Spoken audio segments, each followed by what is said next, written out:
Kaza araştırma timinin amacı bu. Bu kazaya sebep olan nedenleri araştırırken aşırı derecede dikkatli ve titiz davranacaklarından eminler. Because of the high-profile nature of the passengers, rumors begin swirling immediately. Howard Swansea is one of dozens of experts assigned to the team. Her kazada bir sürü varsayım olur. Özellikle bu kazada bir uçakta yüksek düzeyde devlet görevlileri vardı. O yüzden enkazın olduğu yere vardığımızda etrafı bir medya ordusu sarmıştı. Uçağın parçaları enkazın kilometrelerce ötesine saçılmıştı. O yüzden mümkün olduğunca çok bilgi, parça veya fiziksel kanıt toplamayı planlıyordum. Right from the start, the investigation team is at a disadvantage. They discover that there's no cockpit voice recorder or flight data recorder on the plane. What's standard for passenger jets is not required in the Air Force. Hava kuvvetlerine ait bu uçakların yolcu uçaklarından çok daha yüksek güvenlik standartlarına sahip olduğunu sanırdım. Ticari yolcu uçaklarından daha düşük standartlara sahip gerçekten çok şaşırtıcı. Without the standard tools, investigators can't afford to overlook anything. The wreck is almost 3 kilometers from the airport. How did a trained crew get so far off course?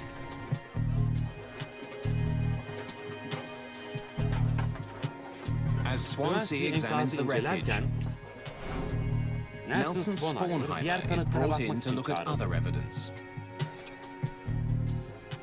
An expert in aerial navigation, he plots the plane's doomed final minutes.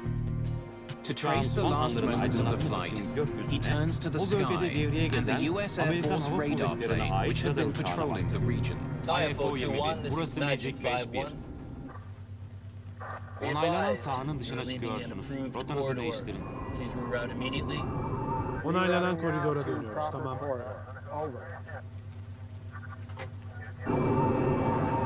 Apart from heading out of approved airspace, Spornheimer finds nothing unusual about the plane's flight until the end. The radar track that I was given was from an AWACS aircraft and showed that the en route portions of the flight from about 100 miles prior to the airport were entirely nominal. The last segment of the flight, however, beginning 20 kilometers from the airport, is different. On their final approach, the plane begins to head off course. They start flying in a straight line, which heads right into the mountains. My initial look at the flight track of the aircraft showed a 7-degree bearing error in the final segment of the approach. A small error when traveling at hundreds of kilometers an hour could quickly lead to an enormous problem. But why would the plane get off course at the end of the trip if the rest of the flight showed no major navigational problems? Even in bad weather, how had the crew become so lost? Spornheimer examines the outdated navigational equipment at the airport. Badly damaged during the recent war, perhaps it had malfunctioned. 2 separate navigational beacons are used for landing in Dubrovnik. One guides planes to the runway, the other lets them know if they've gone too far. The first is located on nearby Kolosep Island. It transmits a specific Morse code signal to make it easily identifiable. When they hear it, all Davis and his crew need to do is fly a heading specified on their landing charts. If they do, they should eventually arrive at the airport. The second beacon is located at the airport itself. It's a fail-safe device. If the crew hears the beacon before they see the airport, they have to declare a missed approach and circle around to try landing again. In fact, the plane that brought Peter Galbraith to Dubrovnik just minutes before IFO 21 only landed on its second attempt. Burası IFO 21. Dinliyoruz 9 ACRO, tamam. Piste doğru yanaşamazsanız başka bir rota deneyin lütfen. Anlaşıldı mı? Anlaşıldı 9 ACRO. Seni duyduk, tamam. But after studying the equipment, Spornheimer doesn't believe it played a role in the crash. Both the non-directional beacons were found to be operating normally by flight tests within a few days after the accident. There are bizarre rumors of an even more sinister theory. Perhaps Davis was following a decoy beacon put in the mountains on purpose. In a troubled region, was this an attack on the trade mission?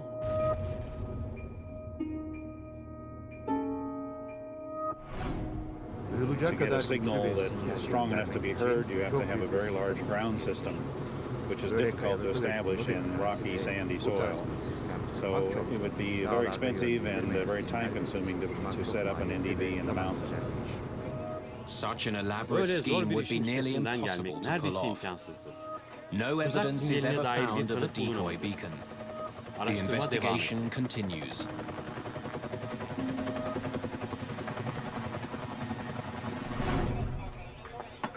In the wreckage of the Air Force flight, investigators discover an important piece of the puzzle. The plane's ADF, or automatic direction finder, is recovered. It appears to be working, but only one of the units had been installed on this jet. To perform a proper landing in Dubrovnik, a plane requires 2 ADFs.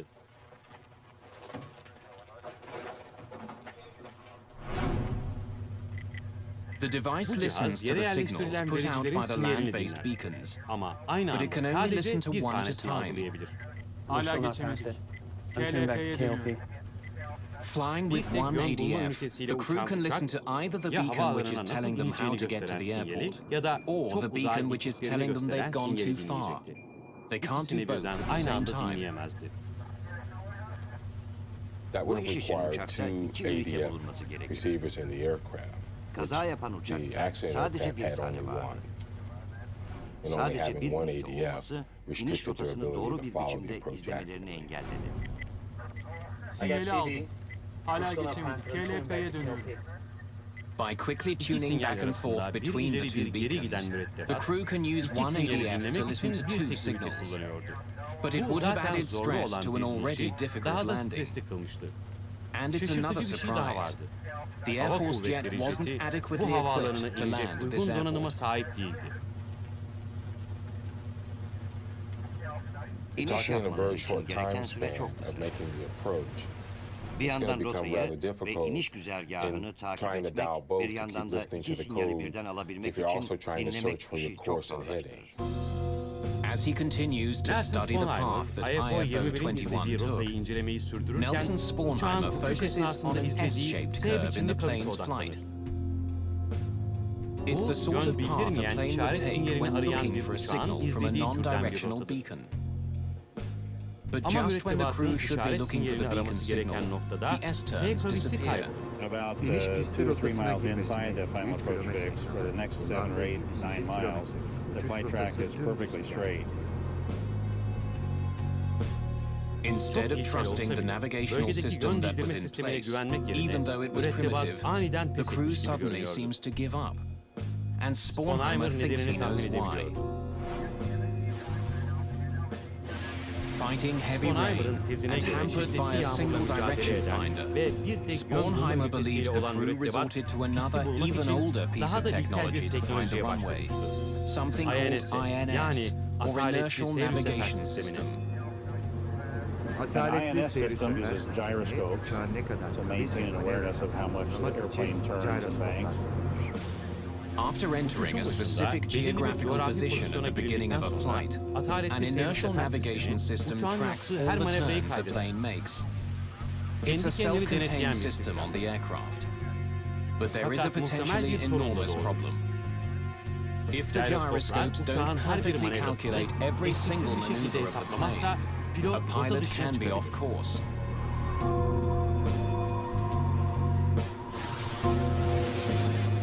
Görüş mesafesi iyi değil. Aşağıyı göremiyorum. Tim, The crew might have thought that switching to this system would help them find their way. But in this Fakat case, sistem it bu might have olayda put the uçağı plane tehlikeli dangerously off derecede rotadan course. çıkarmış olabilir. Kanımca bu olayda uçağın kaza Probably, yapmasının in nedeni my view, the INS primary sisteminin reason the aircraft ended up where it was.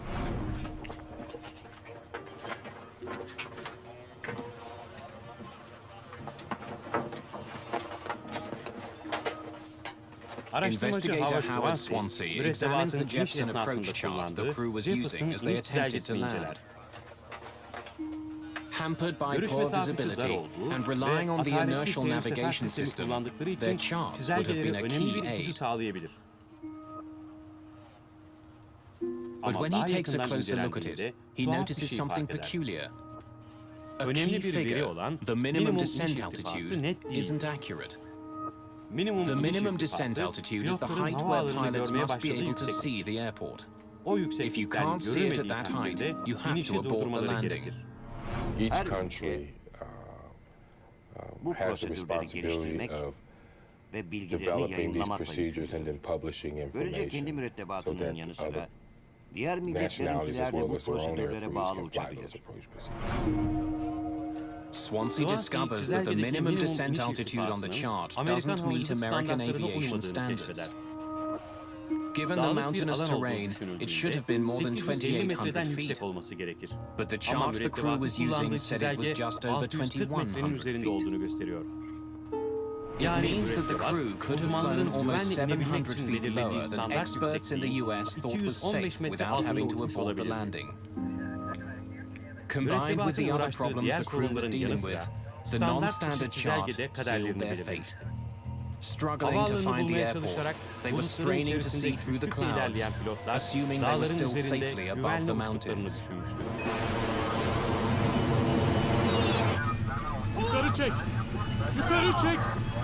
Yukarı çek!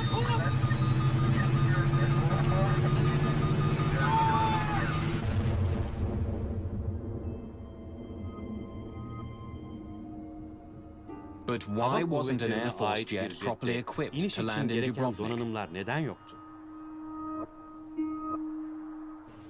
And why Zorlu didn't the geçecek crew bir have the uçuşu right bile landing güvenli bir charts hale that would have made getirecek even a çizelgeler difficult neden flight safer? sağlanmamıştı?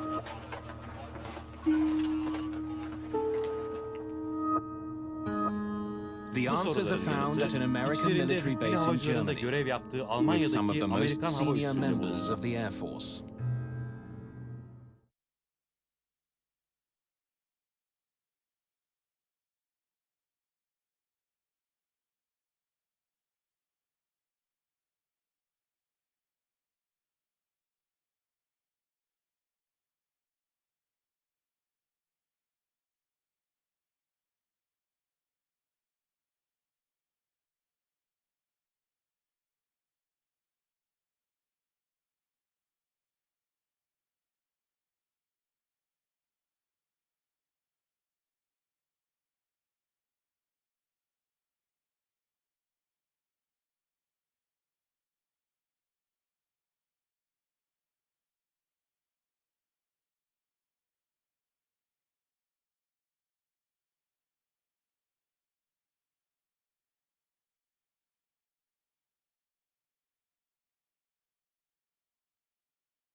To discover why the crew Mürettebatın were neden bu attempting to zorlu land in koşullarda such inmeye difficult çalıştığını bulmak için circumstances, the araştırmacılar Albay investigators John questioned Mazurowski'yi Colonel John görevlendirdi. Mazurowski. He's the operations Hava group ulaşımı commander for the kanadında airlift tatbikat wing in kumandanıydı. charge of the flight. His Sayıları job is to giderek provide artan seçkin transportation for a konukların growing ulaşımını number sağlamak of distinguished onun göreviydi. visitors. But Fakat these are bütçenin tight budget kısıtlandığı bir times. dönemdi. Mazurowski Ona has az been bir told to do bütçeyle more çok with iş yapması less. söylenmişti. Jefferson çizelgeleri konusunu açmak istiyorum. One of the major focuses of the investigators is the jets and landing charts the crew were using.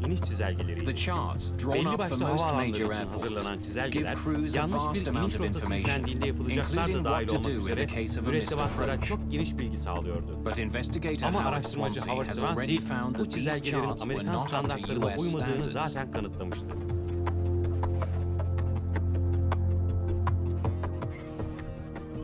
Hava kuvvetlerindeki yönergeye göre yabancı ülkelerdeki prosedürlerin Amerikan standartlarına getirilmesi veya hava kuvvetlerinin o bölgede uçmasını sağlayacak bir değerlendirmeden geçmesi gerekiyor.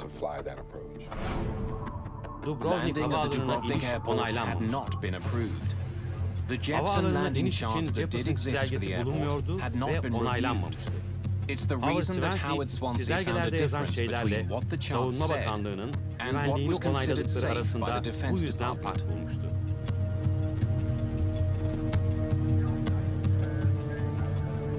Mazeroski believed that restricting his planes to approved airports would severely limit some of his missions. It takes time to check all the airports out. He had asked for the review to be waived for some airports, including Dubrovnik. Jefferson çizelgelerinin kontrolünü iptal etmenin nedeni nedir? Bu iniş çizgilerini yıllardır kullanıyordu. Güvenlik açısından sorun teşkil etmiyordu. But the Defense Department waiver was never granted.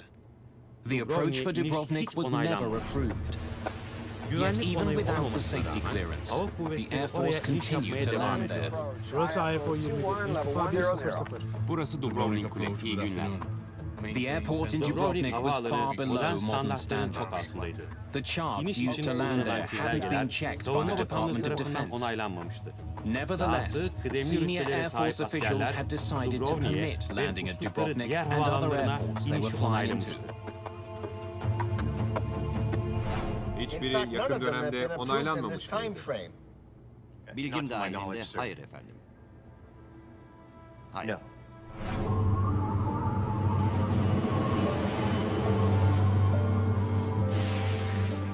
In the end, a fatal combination of factors had come together to cause the crash of IFO 21. Burası AFO 21, irtifa 100. Burası Dubrovnik Kule, iyi günler. İniş sinyali için 10.000 feet'te kalın. 1-2 nolu pasta. Anlaşıldı. The crew were fighting bad weather. They were landing in an unfamiliar airport, which was hobbled by old technology. The unapproved charts made a bad situation much worse.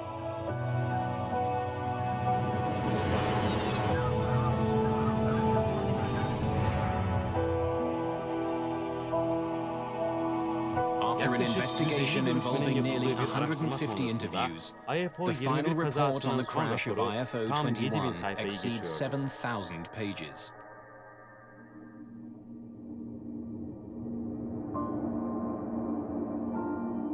Geçen hafta boyunca çok gözyaşı döktük.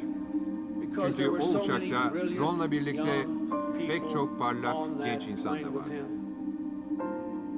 Farklı geçmişe ve ırka sahip pek çok insan. Çünkü Ron Brown o insanların parlak bir gelecek vaat ettiğini düşünüyordu.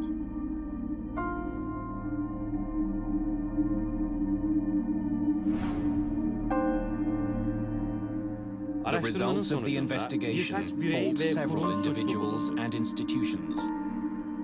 Dubrovnik Airport is singled out for an improperly designed instrument approach procedure. Today, automatic direction finders are no longer needed to land at Dubrovnik. The airport has replaced its approach equipment with the instrument landing system which was being delivered at the time of the accident. The final report says A.J. Davis and his cockpit crew are responsible for flight errors. And, like a bullet piercing the heart of Air Force operations, leading military figures are blamed for a failure of command. In the aftermath of the report, 2 senior members of the Air Force are relieved of their posts. The Air Hava Force severely Kuvvetleri Albay reprimands John Colonel John Mazurowski Mazurowski for görevini ihmal dereliction of etmekten dolayı duty. suçlu buldu. He is demoted Görevinden and alındı eventually ve retires binbaşı as a olarak major. emekli edildi.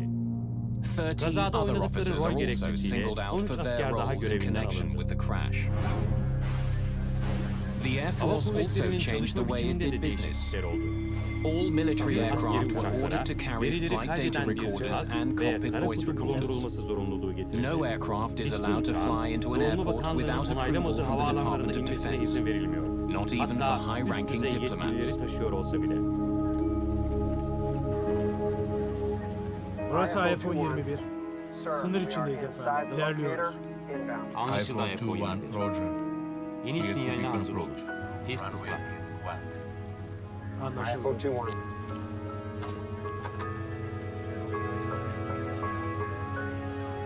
The Air Force Command was held accountable for the accident.